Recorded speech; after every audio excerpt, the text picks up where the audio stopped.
সংখ্যাগুলি নিজেদের মধ্যে কথা বলছে। এই সমীকরণটি সত্যিই খুব সুন্দর। শ্রীনিবাস রামানুজন নামটা শুনলেই গণিতের এক অবিশ্বাস্য প্রতিভার কথা মনে আসে, তাই না? চলুন আজ এই কিংবদন্তি মানুষটার জীবন আর তার কাজের সেই রহস্যময় জগতের গভীরে ঢু মারা যাক। তো চলুন শুরু করা যাক তার সেই বিখ্যাত তকমা দিয়ে, the man who knew infinity. আমরা দেখব তার জীবনের মূল রহস্যটা কী ছিল আর কিভাবে সেটা আমাদের এই মহাবিশ্বের সাথে অদ্ভুতভাবে জড়িয়ে আছে। ভাবা যায় মানুষটা মারা গেছেন ১০০ বছরেরও বেশি আগে, অথচ তার কাজগুলো এখনও আধুনিক ফিজিক্সের একেবারে কেন্দ্রে। যেমন ধরুন এই মক থিটা ফাংশনের কথা। জিনিসটা কি? সোজা কথায় এমন কিছু গাণিতিক প্যাটার্ন যা দেখে মনে হবে অসম্পূর্ণ, কিন্তু ভেতরে আছে এক গভীর নিয়ম। আর সবচেয়ে অবাক করা ব্যাপার কি জানেন? এই আপাতদৃষ্টিতে অগোছালো প্যাটার্নগুলোই বিজ্ঞানীদের ব্ল্যাক হোলের মতো জটিল জিনিসের ভেতরের অবস্থা বুঝতে সাহায্য করছে। অবিশ্বাস্য। আর এখানেই আসল প্রশ্নটা চলে আসে, কি করে ২০ শতকের শুরুর দিকে ভারতের এক সামান্য কেরানি, যার কোনো ফর্মাল ট্রেনিংই ছিল না, এমন সব আইডিয়া নিয়ে এলেন যা তার সময় থেকে কয়েক যোজন এগিয়েছিল? এই প্রশ্নটাই কিন্তু তার গল্পের সবচেয়ে বড় রহস্য। তার জীবনটা দেখুন। 1887-এ দক্ষিণ ভারতে এক গরিব ঘরে জন্ম। গণিতে কোনো প্রথাগত ইউনিভার্সিটি ডিগ্রি নেই, উল্টো অন্য সাবজেক্টে মন না দেওয়ায় কলেজের স্কলারশিপটাও খুঁয়েছিলেন। অবস্থা এমন ছিল যে কাগজ কেনার পয়সা নেই, তাই একটা স্লেটের উপরই চলত তার সব জটিল হিসাব নিকাশ। জীর্ণ হয়ে যাওয়া কিছু নোটবুক, শুধু উতপাদ্য দিয়ে ভরা, কিন্তু কোনোটারই প্রমাণ নেই। মানে শুরুটা এতটাই সাধারণ ছিল যে কেউ ভাবতেও পারেনি এই মানুষটাই গণিতের ইতিহাস বদলে দেবে।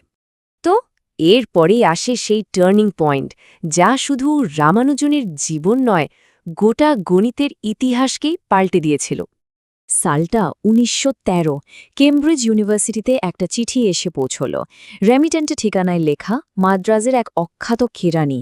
চিঠিতে তিনি নিজেকে পরিচয় দিচ্ছেন এইভাবে: আমি অ্যাকাউন্টিং ডিপার্টমেন্টের একজন কেরানি, আমার বাৎসরিক বেতন মাত্র 20 পাউন্ড।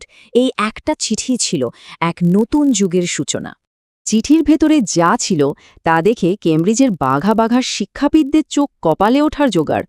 ১০০রও বেশি অদ্ভুত কিন্তু অসাধারণ সব উপপাদ্য, আর কোনোটারই কোনো প্রমাণ দেওয়া নেই, সব যেন আকাশ থেকে পড়া। বিখ্যাত গণিতবিদ G.H. হার্ডি চিঠিটা পেয়ে প্রথমে ভেবেছিলেন কোনো পাগলের প্রলাপ, কিন্তু কিছুক্ষণ পরই তিনি বুঝলেন যা তিনি দেখছেন তা সাধারণ কিছু নয়। তার নিজের কথায়, এইগুলো শুধুমাত্র সর্বোচ্চ শ্রেণীর একজন গণিতবিদের পক্ষেই লেখা সম্ভব। তো হার্ডি দেরি করলেন না, তিনি রামানুজনকে ইংল্যান্ডে আসার ব্যবস্থা করলেন, আর এখান থেকেই শুরু হলো এক ঐতিহাসিক কিন্তু খুব চ্যালেঞ্জিং একটা পার্টনারশিপের। এই স্লাইডটা দেখলেই পুরো ব্যাপারটা পরিষ্কার হয়ে যাবে। একদিকে রামানুজনের পদ্ধতি পুরোটাই ইনটিউশন বা সজ্ঞার ওপর নির্ভরশীল। তিনি বলতেন তার দেবী তাকে স্বপ্নের সূত্রগুলো দিয়ে যান। আর অন্যদিকে কেমব্রিজের কড়া নিয়ম, যুক্তি, ফর্মালিজম আর প্রত্যেকটা স্টেপের জন্য চাই কঠোর প্রমাণ।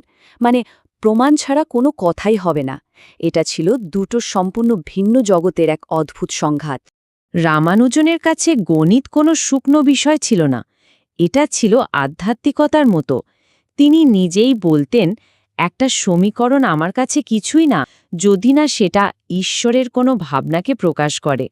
ভাবুন একবার, কি গভীর দর্শন।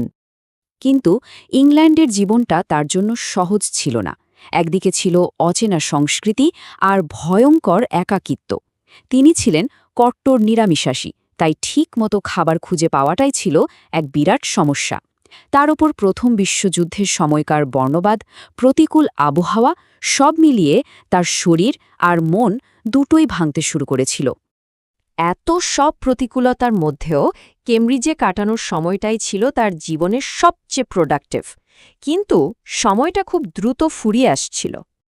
এই টাইমলাইনটা দেখলে বোঝা যায় তার জীবনটা কতটা সংক্ষিপ্ত কিন্তু ঝড়ের মতো ছিল। ১৮৮৭-তে জন্ম, ১৯১৪-তে কেমব্রিজে পৌঁছানো, আর মাত্র ৪ বছরের মাথায় ১৯১৮-তে রয়্যাল সোসাইটির ফেলো নির্বাচিত হওয়া। এটা একটা বিশাল সম্মান। কিন্তু পরের বছরই শরীর ভেঙে পড়ায় ভারতে ফিরে আসতে হয়। আর ১৯২০ সালে মাত্র ৩২ বছর বয়সে এই অবিশ্বাস্য প্রতিভার জীবনদীপ নিভে যায়। আর সবচেয়ে দুঃখের বিষয় কি জানেন? তার অসুস্থতাটা হয়তো সারানো যেত। তখন বলা হয়েছিল তার টিবি বা যক্ষ্মা হয়েছে, কিন্তু এখনকার বিশেষজ্ঞরা মনে করেন তার সম্ভবত হয়েছিল হেপাটিক অ্যামিবায়োসিস, লিভারের এক ধরনের প্যারাসাইটিক ইনফেকশন, যার চিকিৎসা তখন সম্ভব ছিল। একটা সঠিক ডায়াগনোসিস হয়তো ইতিহাসটাই অন্যভাবে লিখত। জীবনটা ছোট ছিল সত্যি, কিন্তু তার রেখে যাওয়া কাজগুলো আজও গণিতর জগৎকে পথ দেখাচ্ছে। মাত্র ৩২ বছর, এই ছোট্ট জীবনে তিনি যা করে গেছেন তা আজও গণিতবিদদের জন্য এক অফুরন্ত অনুপ্রেরণার উৎস। তার প্রভাবটা দেখুন, রামানুজন প্রাইম, রামানুজনের সেই বিখ্যাত লস্ট নোটবুক যা নিয়ে এখনও গবেষণা চলছে। এমনকি একটা আর্টিফিশিয়াল ইন্টেলিজেন্স বানানো হয়েছে যার নাম রামানুজন মেশিন, যেটা নিজেই নতুন নতুন ফর্মুলা খুঁজে বের করে। ওই যে বিখ্যাত হার্ডি রামানুজন নম্বর 1729, সেটাও তো তারই সৌজন্যে। তার নামে পুরস্কার, কলেজ, এমনকি আইটিসিটিও আছে। মানে তার নামটা গণিতের ইতিহাসে অমর হয়ে গেছে। এই যে ছবিটা দেখছেন, এটা হলো রামানুজনের কাজের একটা জ্যামিতিক রূপ। দেখতে কি অসাধারণ সুন্দর, তাই না? এই জটিল নকশাগুলো আসলে তার খুঁজে পাওয়া গভীর গাণিতিক কাঠামোগুলোরই একটা প্রতিফলন। গণিতবিদরা আজও এই সৌন্দর্য আর জটিলতার রহস্য ভেদ করার চেষ্টা করে চলেছেন। রামানুজনের গল্পটা আমাদের একটা খুব জরুরি প্রশ্নের সামনে দাঁড় করিয়ে দেয়। দারিদ্র্য আর সুযোগের অভাবে তার প্রতিভা তো প্রায় হারিয়েই যেতে বসেছিল। ভাগ্যিস হার্ডির চোখে পড়েছিল।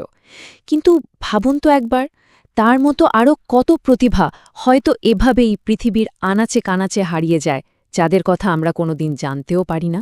প্রশ্নটা ভাবার মতো, তাই না?